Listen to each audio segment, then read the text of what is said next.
team, it's your boy D Neal back with another reaction video, guys. Here we are with why I'll never return to Australia. Before we jump in, make sure you smash that subscribe button, ring notification bell, give the video a thumbs up so it gets suggested. This is the unbelievable story of why I will never return to Australia. Quick warning before we start, there are a couple of graphic descriptions and a few upsetting scenes. I'll try and keep them to a minimum, and I'll also be using as many pictures as I can throughout so that you don't get too lost in the story. So, our tale begins in June 2018. I just received my 1-year working holiday visa for Australia. As you can tell, I was very, very excited, and thinking back to it now puts an instant smile on my face. So let me be absolutely clear. The year that I lived in Australia was absolutely amazing. What a country, what a culture, the people are absolutely amazing. I had the time of my life.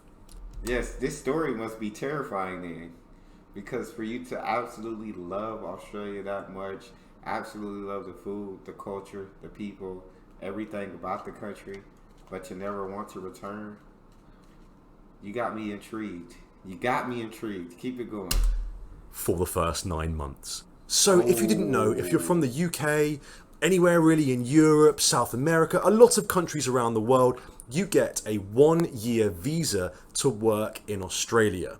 There are some restrictions on what you can and can't do, but generally speaking, you get the year. It costs about 400 Australian dollars, which is around about 250 English pounds. And from there, you can work and That's not bad at all. Enjoy the year at your leisure.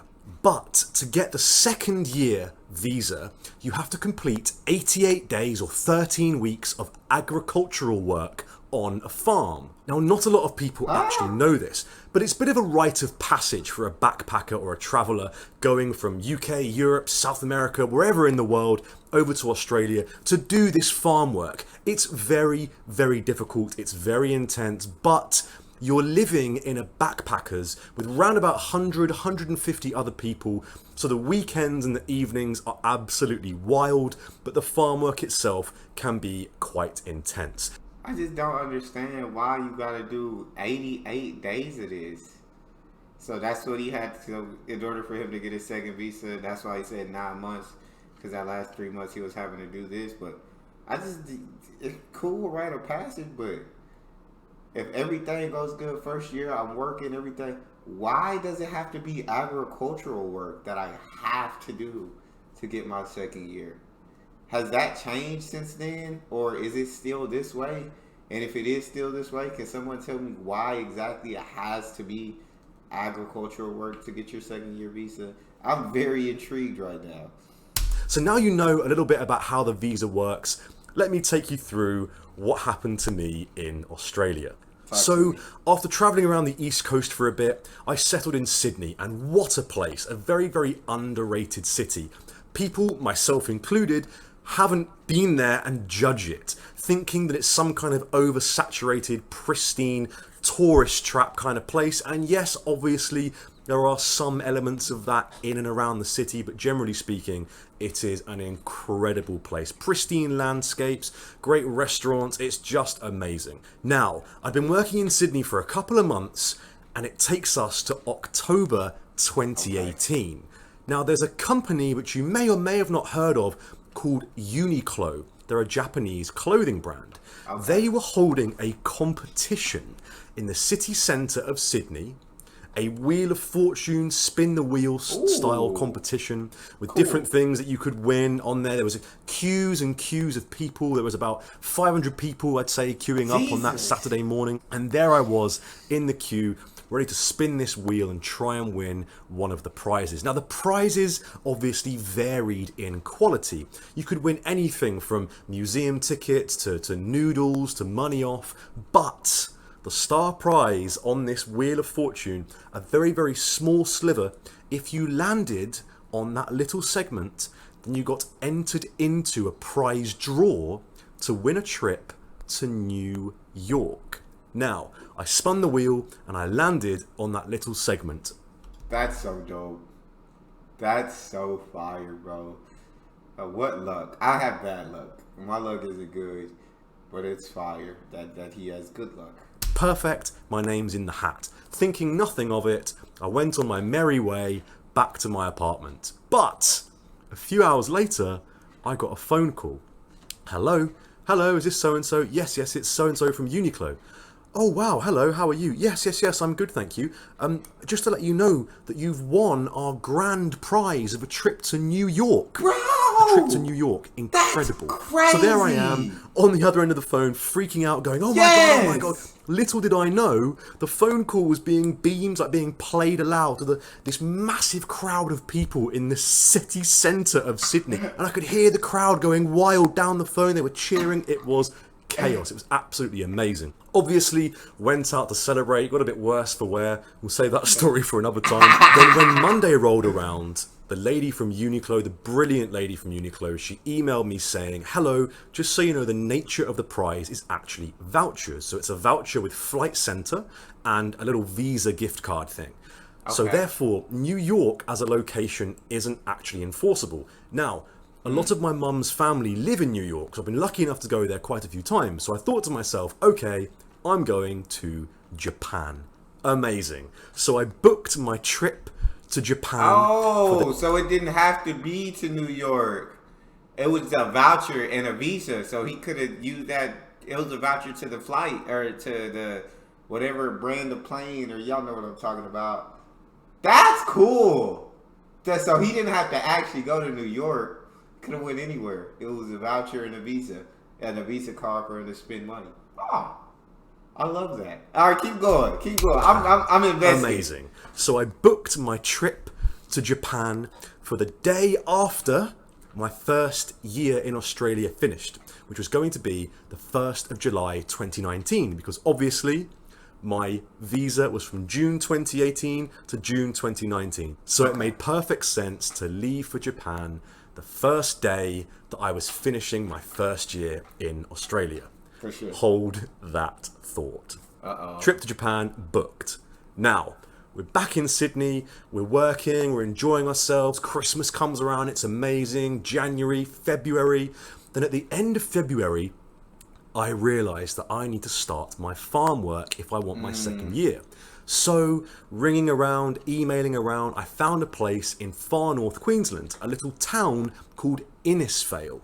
Now, in this town, there are a lot of farms. Most of them, though, are banana farms. Now, I'd never been on a farm in my life other than when you're a kid and you go and visit like an open air dairy cattle farm, whatever. I'd never been on a labour intensive farm, and I certainly hadn't been in the thick of it like this. So, end of February, I fly from Sydney up to Innisfail and I begin my work on this farm. Now, let me remind you, when you are in these places, you are living in a hostel with 150 other young people, and you're having the time of your life.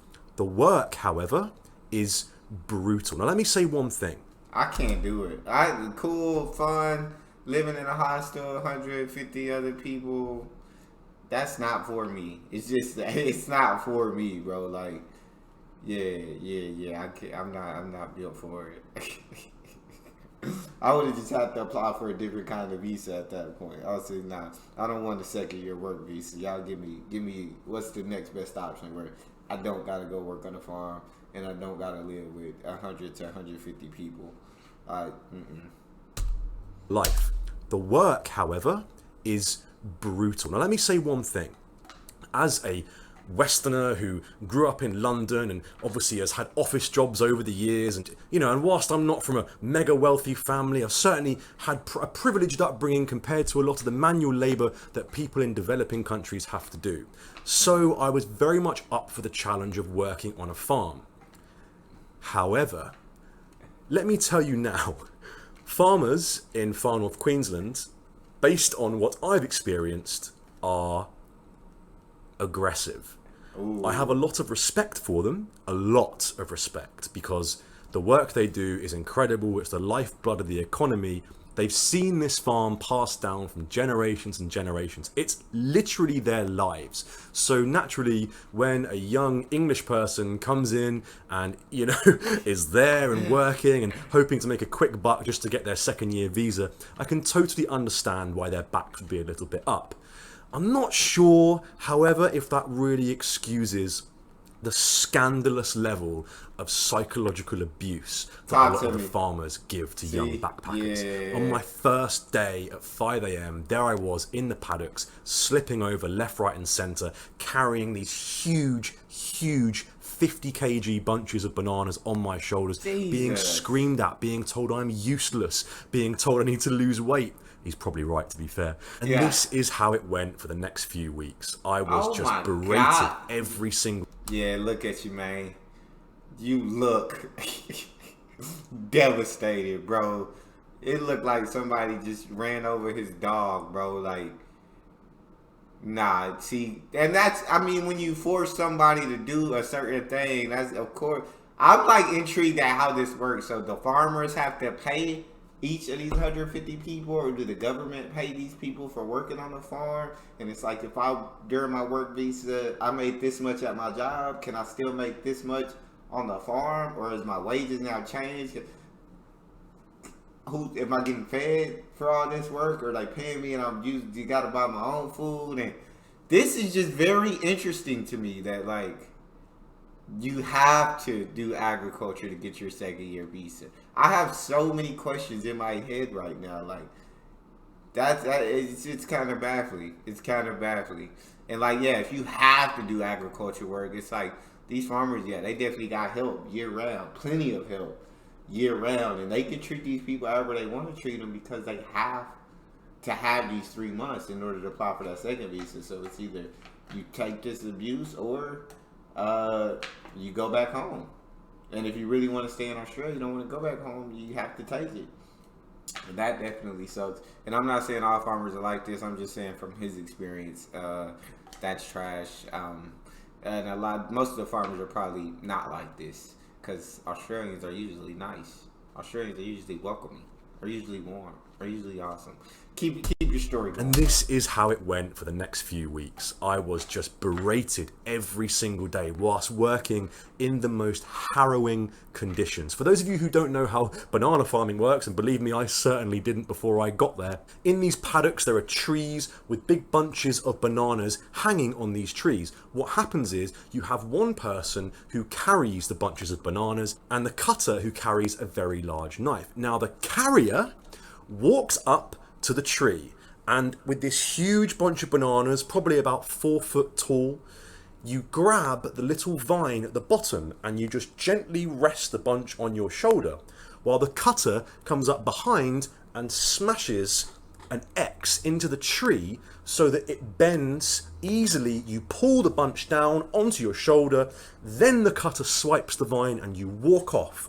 You walk off with this massive bunch of bananas. So imagine doing that from 5 a.m. until 4 p.m. every single day, 6 days a week for very little money, with people screaming all sorts of obscenities at you. It is physically, emotionally, and mentally scarring. It's not just draining, it is scarring. So around 5 weeks in, I started to notice that my left foot was swelling up. I won't go into too much detail, but my toenails weren't looking too pretty. The skin on my foot was looking a little bit sketchy, and I took myself down to the hospital where I was told I had cellulitis. I told the farmer about this, and he went crazy at me, like I decided to get cellulitis in my foot as if it was my fault. So after a day or two in hospital, I went back to the farm, but the swelling returned, and this time it started travelling up my leg. Then I had to spend 4 nights in hospital in Innisfail. I won't put up a picture of my foot, but let's just say that I showed it to a couple of locals and they said that it was probably ripe for amputation. I also was next to a 65-year-old man in the hospital who told me that he'd been banana farming for 28 years. I pointed at my foot and jokingly said, "Well, I'm sure you've seen things a damn sight worse than this before," to which he replied, "Nah mate, that's pretty much the worst I've seen," which was quite crushing to hear. Anyway, I dang. recovered from this situation. Thank but God. my immune system was pretty weak and I had quite a serious staph infection across my skin. For those who don't know, staph is something that around about 10% of people have to live with. It's an infection that gets onto your skin and can develop into something much more serious. Yeah, nobody wants to live with staph infection for sure. I feel like in school this was like such a serious thing. Like we really had to like clean locker rooms and make sure everything was clean because nobody wanted the idea of like having a staph infection or anything like that. To live with, it's an infection that gets onto your skin and can develop into something much more serious. So with this in mind, I obviously was in no fit state to return working to the farm. Therefore, after 7 weeks of work, I thought to myself, well, I've got about 2 months left on my Australian visa. I'm going to move to Melbourne, where I'd not been before. I moved down to Melbourne and had a great time. So for 3 weeks, I was enjoying myself. I made so many new friends. I was working quite a fun sort of salesy job. And I was staying in a backpackers where the social life was amazing. And then I got bitten by bed bugs. But... Oh! I don't know if it gets worse than bed bugs, bro.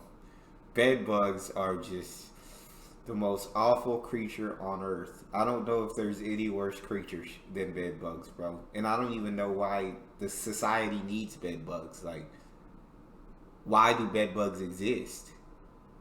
Why can't they be extinct? They have no good use that I know of. Maybe I need to look it up, but no. Bed bugs are a no-go. And with it being Australia, y'all bed bugs might even evolve a little bit.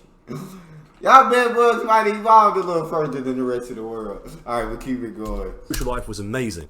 And then I got bitten by bed bugs. But the bed bug bites were intense. They were all over my back. And then they started to swell because I had the staph infection. Now, that got inside my body. That got inside my bloodstream. And one morning I woke up. Not only was there multiple abscesses on my back, I also had a swelling in my nose, a sort of throbbing feeling around this area. So I went straight down to the hospital and was told that it's possible that I'm infected with MRSA. What is that? I was immediately whisked off to a private ward. It sounds bad, but I'm over here with a shocked face like, what is that? But Jesus Christ, bro. My guy just can't. First 9 months, incredible. These last 3 months, bro can't catch a break. He's running. When it rains, it pours, literally. And it is absolutely pouring on this man's health, bro. Infected with MRSA.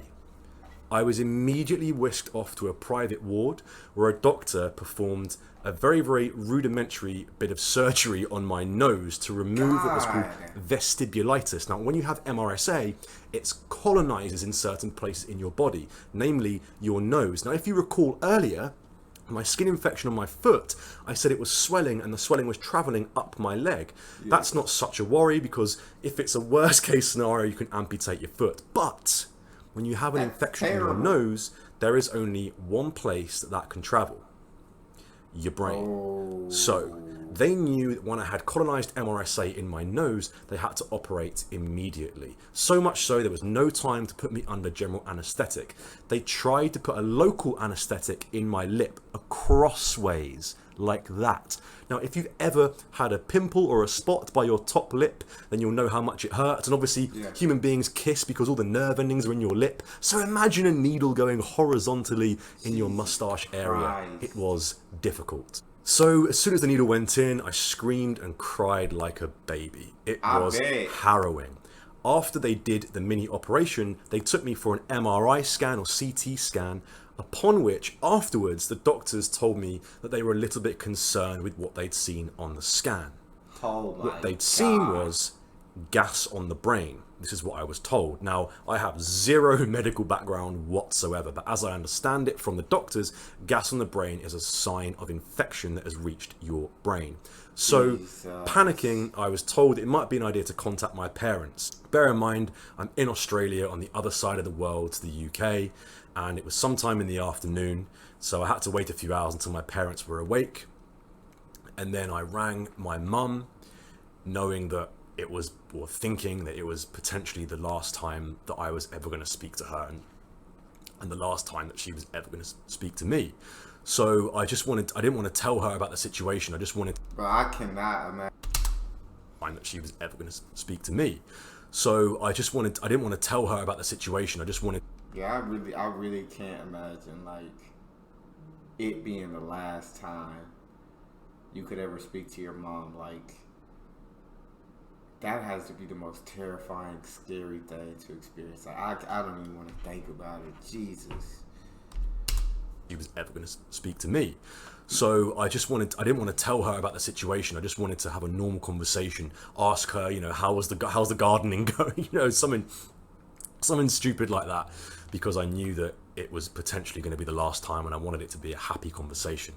Then after that pretty intense hour or two of feeling quite morose, doctor came in and said that actually the gas on the brain on the MRI scan was a sign of a little bit of anaesthetic that had got in, but they were told the anaesthetic application was unsuccessful, so they didn't realise that that's what it was. Panic sort of slightly kind of over. Yeah. Later that night, Thank they God. put me under general anaesthetic to remove a humongous abscess from my back. It was essentially like putting an ice cream scoop in the middle of my back. God. And I also had quite a few scars because, and I won't show this picture because it's very, very intense. Let's just say I had a complete accidental, but somebody, again, complete accident, and I assure you they did not mean it whatsoever, but a knife actually on the farm went into my skin. So you can imagine that posed quite a risk as well. I had an open sores, I had abscesses, my foot was swelling, my face was messed up. It was a really, really tough time. But let me just put this out there now. I know that whenever anyone has a medical issue, they always say, oh, doctors and nurses were amazing. The people who work, the men and women who work at Royal Melbourne Hospital are superheroes. They are superheroes. They are the most incredible people on this earth. And anyone watching this who works in medicine, whether you're a nurse, a doctor, a surgeon, whatever, I bow to you. You are the closest thing to a god or a goddess that we'll ever have, and I literally owe you my life, because, as you guys, spoiler alert, I didn't die. I'm still here. So after waiting another week or two in hospital, I gradually recovered and gradually got better. The MRSA left my system, but I had this huge gaping wound on my back from the surgery, which was fine. But I had to get it medically dressed every single day using gauze, Caltostat, bandages, disinfectant, all of these things. If it was on my leg or my arm, I could do it myself, but it was in the middle of my back. The middle of my back. Now, at this point, I only have about a week left of my visa in Australia, and the doctor said to me, well, you need to go straight home back to the UK because you need to get this tended to, you need to get this changed every single day. I hope you've got plans to go immediately back to the UK. But of course, I got my trip to Japan. And let me just put this out there now. In Australia, they're quite liberal with prescribing painkillers, and goodness gracious me, did they give me some strong ones. So there I was. I discharged from hospital, I had to wait a few days, saw a couple of doctors in the city of Melbourne, and they were rather alarmed when they saw the wound on my back. I had a massive bag of medical supplies, and there I was, walking around Tokyo after having just performed daily surgery on myself, smacked out of my brain on painkillers, still kind of processing the previous few weeks' events. Why on God's earth did you go home at that point? I would have just said forget. The trip wasn't meant to be. And I would have went home, bro. Like, there's no way I would have still went for the trip. You had wanted, so it wasn't like any money lost on your part. So yeah, I can't believe he really went for the trip after all this. Smacked out of my brain on painkillers, still kind of processing the previous few weeks' events. But I was in Japan and I didn't die. Of course, the fact that I was injured so severely and that I couldn't complete the farm work meant that I'm unable to get my second year visa. I'm unable to go back to Australia. Now, I've lived in New Zealand for 3 years and I absolutely adore it here. And as far as I'm concerned, I'll be in New Zealand for the rest of my life if this lovely country will have me. But Australia, I kind of felt like I had unfinished business, but I had no choice. I had absolutely no choice. So after Japan, I did go back home to the UK for a few months. And even though I wanted to go back to Australia, I couldn't. I couldn't go back to Australia. So I went to New Zealand and I arrived on the 1st of March 2020, just before the world shut down, just before the borders closed, about 7 days before. So 1st of March 2020, cue a frantic week of trying to find a job, trying desperately to find an apartment. I managed to do it. I somehow stayed in New Zealand. I got a great group of friends. I found people that I absolutely loved and cherished. That's awesome. And 3 years later, here I am in New Zealand making videos awesome. about how much I love the place. But if it wasn't for Australia quite nearly killing me, then I wouldn't be here at all. That's crazy. There is my story of how I will never return to Australia. I hope you enjoyed. Yeah, I didn't know about the work thing, and I just feel like that's kind of weird. Agriculture that you're forced to do that for a second year work visa, but I'm sure there are other visas that you can apply for that don't require that. I don't know. That's all we got for this one. Y'all talk to me about that agriculture thing. You guys got a favorite video suggestion, you can subscribe to Patreon and drop it in the comment section. It's your boy D Neal. Out.